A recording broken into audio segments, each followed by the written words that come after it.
Tasty केनेকুৱা tasty है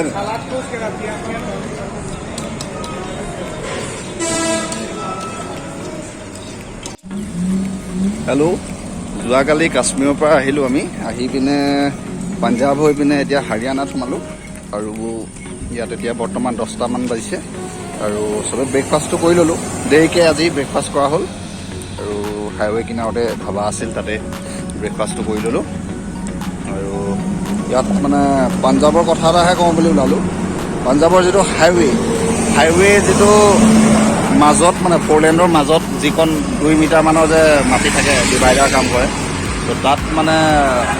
চৰকাৰৰ পদক্ষেপে ক'ব লাগিব ইমান ধুনীয়াকৈ মানে ফুল ৰুইছে মানুহ লগাই পিনে চাফ চিকুণ কৰি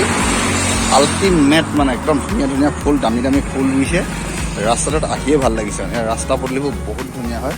আৰু অসমত প্ৰায় দেখিবলৈ পোৱা যায় কিছুমানে মানে কি হ'ল ৰাস্তা কিনাৰে মানে কিছুমানে খেতি কৰে কিবা কিবি ৰুৱে জলকীয়া ৰুৱে বা জেগাই বহুত মাটি এনেই পৰি থাকে বা সেই মাজৰ অংশৰ যি মাটিকণ তাত মানে ফুল ৰুই দিলে মানে কি ধুনীয়া লাগে ৰাস্তাটোত আহি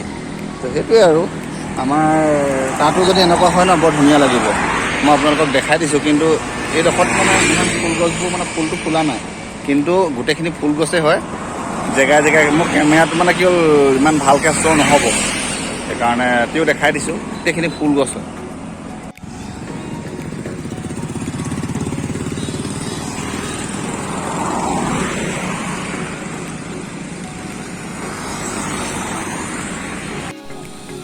হাৰিয়ানাৰ ৰোড ছাইড ধাবাবিলাকৰ সৌন্দৰ্য চব এখন ধাবাৰ বেক চাইডত এখন কি ধুনীয়া হাৰিয়ালি খেতি এয়া ধান খেতি আৰু সৌৱা দূৰৈত আপোনাৰ ঘেঁহু খেতি বৰ ধুনীয়া লাগিছে ৰ'দটো অলপ ফাটাফাটি দি আছে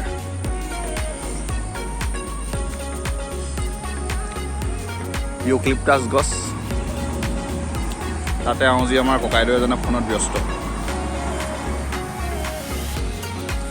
এইখন ৰাজস্থানৰ গাড়ী RJ09 দেখ সহেলি তেৰা সাজন চলা আৰু এইখন বাছত বৰ্তমান আমি UPৰ পৰা হাৰিদ্বাৰলৈকে ব্যৱহাৰ কৰিছোঁ ৰাধা কৃষ্ণ আৰু হাৰিদ্বাৰৰ পৰা আমি নতুন বাছ ল'ম দুখন ল'ম আমাৰ লগত কিয়নো 58জন যাত্ৰী আৰু এয়া ধাবাত খাদ্য গ্ৰহণ কৰি পিনে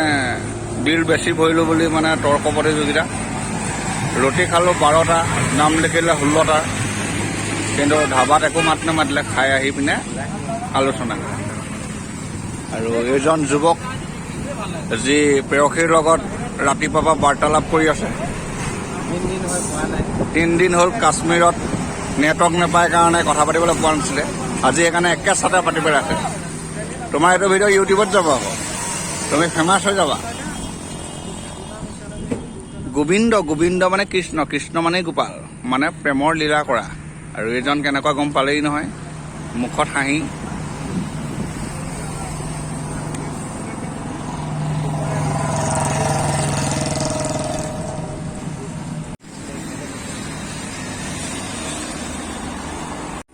পাঞ্জাবত মোৰ মাটি অকণমান আছিলে সেই খেতি কৰিছিলোঁ ইয়াৰ ধান খেতি ভালেই হৈছে বৰ্তমান আপোনালোকে দেখিব পাৰে এই ধানখিনি এতিয়া মই অসমলৈ পঠিয়াব লাগিব গংগা ৰিভাৰ উত্তৰাখণ্ড কি গংগা ৰিভাৰ ফাইনেলি আমি হৰিদ্বাৰ পালোহি আৰু এতিয়া হৰিদ্বাৰৰ হোটেলৰ ৰুমত বিচনাত পৰি আছোঁ আৰু অলপ পাছতে চাম হৰিদ্বাৰত কি ফেমাছ বস্তু আছে আৰু গংগা স্নান কৰিম ইয়াত আৰু কাইলৈ আমি কেদাৰনাথলৈ ৰাওনা হ'ম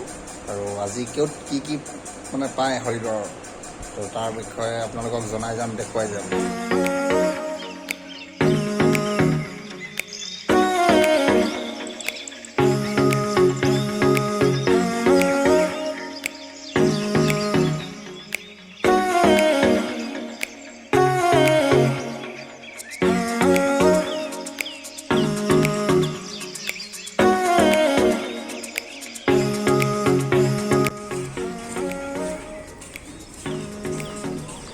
এয়া গংগা নদীৰ ঘাট, ইয়াত সকলোৱে স্নান কৰে, আমিও আহিছোঁ স্নান কৰিবৰ কাৰণে।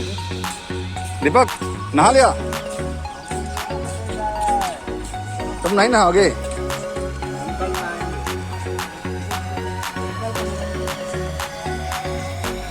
এয়া ভক্তসমূহে গা ধুবলৈ আহিছে, স্নান কৰিবলৈ। সমকতা এয়া আমি স্নান কৰিবলৈ আহিছোঁ, আপুনি কৰিলে নেকি? কৰি থাকিলে। দুআষাৰমান কওকচোন বাৰু আপুনি গংগা নদীৰ বিষয়ে। আজি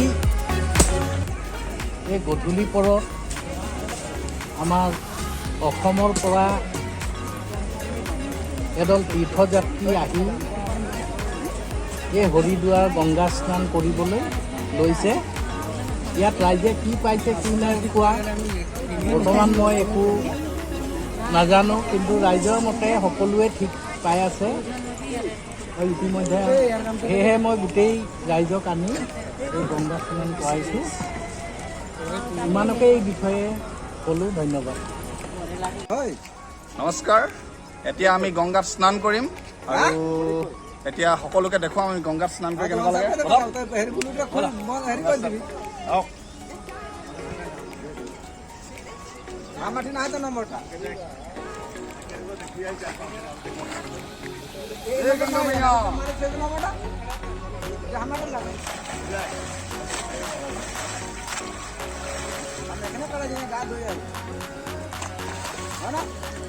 গংগাত স্নান কৰিলে মানে কিবা এটা বিসৰ্জন দিব লাগে।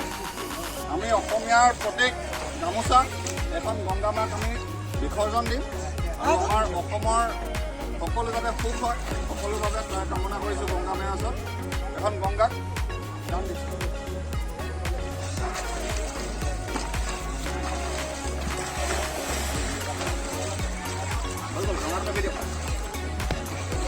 কৰিলে লয় পাৰি গুচি গ'লেগে তোৱালে গুচি যাবগৈ। বহুত দ হয়।